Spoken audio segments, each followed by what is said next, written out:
Hello guys, welcome back to my channel. তো সাথী ভাবি লাইফস্টাইলে তোমাদের সবাইকে অনেক অনেক স্বাগত। তো তোমরা কেমন আছো? আশা করছি ভালো আছো। আমি অনেক ভালো আছি।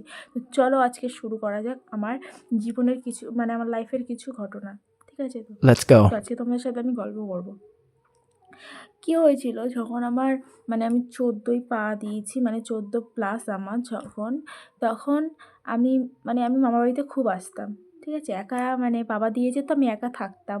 প্রায় 7 দিন 8 দিন করে থাকতাম, আবার চলে যেতাম, 2 মাস পরে আবার আসতাম। তো এমনই চলতে থাকতো। আমার মামার বাড়ির গ্রামটাও খুবই ভালো লাগতো ছোটোবেলা থেকে। আমি ছোটোবেলার কথাই বলছি, ছোটোবেলা থেকে খুব ভালো লাগতো। তো যখন আমার 14+ তখন আমি দুর্গাপুজোর সময় দুর্গাপুজোর আগে হরি পুজো হয় আমার মামাদের বাড়ির এখানে জ্যৈষ্ঠ মাসে।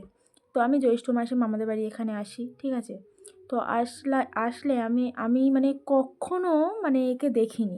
আমার যে হাসব্যান্ড এখন আপাতত, আমি তখন ওকে কক্ষনোই দেখিনি।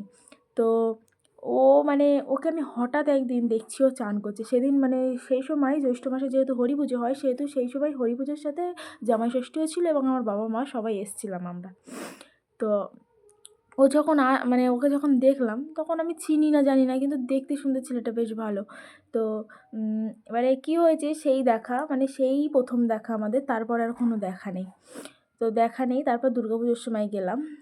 এবারে দুর্গাপুজোর সময় গিয়ে কী হয়েছে, এমন একটা মিসআন্ডারস্ট্যান্ডিং হয়েছে, সেটা আমি পরে জানতে পারলাম। তো পরে মিসআন্ডারস্ট্যান্ডিংটা তোমাদেরকে বলবো, আগে আমি ঘটনাটা বলে নিই। তো যখন যথারীতি আমার যিনি হাসব্যান্ড এখন আপাতত, তিনি তিনি নাকি আমাকে নাম্বার দিয়েছে, তিনি নাকি আমার সাথে কথা বলতে চায়। তো আমার একটা দাদার কাছে দিয়েছে। আমার দাদা আমাকে গিয়ে নাম্বারটা দেয়, যে এই নে বোন, নাম্বারটা গিয়ে আমাকে দেয়। তো বলে কি, বোন তোর সাথে না একটা ছেলে রিলেশনশিপে আসতে চায় এবং তোকে নাম্বার দিয়েছে, তোর সাথে কথা বলতে চায়।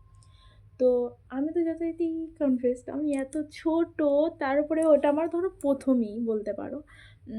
তার আগে আমি একজনের সাথে একজনের প্রতি ক্রাশ খেয়েছিলাম। সেটা বাদ দাও, আমি ক্রাশ খেয়েছিলাম, বাট কোনোদিন বলিনি, কোনোদিন কিছু করিনি। তো প্রথম ওই। তো হ্যাঁ, এবার আমাকে বলে যে তোর সাথে এরকম। আমি বলি বাবা, কে? আমি এত ছোট। হ্যাঁ, এবার একটা কথা বলে রাখি, আমি যখন রিলেশনশিপে আসি তখন আমার বয়স 15, আর আমার হাজব্যান্ডের বয়স 22, অনেকটাই ডিফারেন্ট। 14 আর 22, সরি 15 না, 14 আর 22, অনেকটা ডিফারেন্ট। তো আমার আমার হাজব্যান্ড আমি সামনাসামনি নয়, আনডাইরেক্টলি কথা হচ্ছে। তো সন্ধে হয়েছে, সেদিন ছিল অষ্টমীর দিন। ও আমাকে বলে, তো অষ্টমীর দিন ও আমাকে আমার মামাদের বাড়ির পাশেই পুজো হয়। তো আমাকে ফুচকার স্টলে নিয়ে, ফুচকার স্টলে গিয়ে সেই কাকুটাকে বলে যে ওই কটা মেয়ে আছে না, ওই কটা মেয়েকে তুমি ফুচকা দেবে, যতটা বিল হবে আমি তোমাদেরকে পে করে দেবো। ঠিক আছে? তো আমি, আমার দুটো 3টে বোন, একটা জামাইবাবু, আমার দিদি, সবাই মিলে ফুচকা খাচ্ছিলাম। তো ফুচকা খাচ্ছে, ও ও ও দেখি বাইক নিয়ে আসছে। তো যেহেতু বলেছে, আমাকে নাম্বার দিয়েছে, সেহেতু ওর প্রতি তো একটা কেমন একটা ফিলিংস হবেই, তো সবাই তো বুঝতেই পারছো। তো তখন একটা ফিলিংস আসে, ছোট ছিলাম তবু তো সরি, ফিলিংস আসে।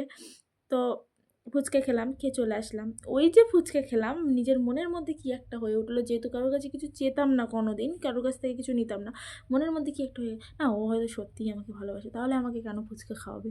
ঠিক আছে? তো সেই থেকে শুরু। তো যেদিনও দশমী, দশমীর পরের দিন এখানে বিজয়া হয় আমাদের এখানে। তো বিজয়া যেদিনকে হয়েছে দশমীর পরের দিন, সেদিনও চলে যাচ্ছে দুপুরবেলা, বিজয়া দেখবেন আর কি, চলে যাচ্ছে কাজে, ও বাইরে থাকতো।